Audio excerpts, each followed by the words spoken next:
कर्म ही यज्ञ है।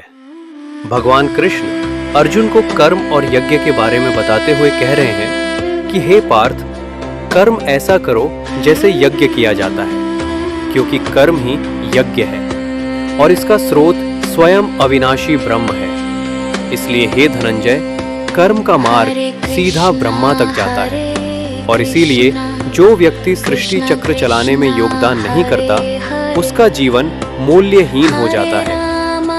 तुम इन मूल्यहीनता की तरफ मत जाओ पार्थ। जो व्यक्ति केवल अपनी ही समस्याओं के विषय में सोचता है, वो तो पापी है। इसलिए तुम इस मोह जाल से निकलकर अपने कर्तव्यों को समझो पार्थ और उनका पालन करो।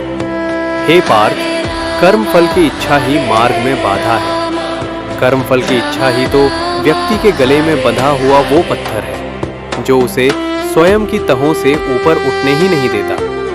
यही तो व्यक्ति को समाज से अलग कर देता है और उसे व्यक्तिगत लाभ और व्यक्तिगत हानि की दलदल में धकेल देता है। समाज तुम में नहीं है पार्थ, तुम समाज में हो। इसलिए लोक संग्रह और लोक कल्याण को ही अपना परम कर्तव्य मानो, क्योंकि जो समाज के लिए कल्याणकारी होगा, वही तुम्हारे लिए भी कल्याणकारी होगा।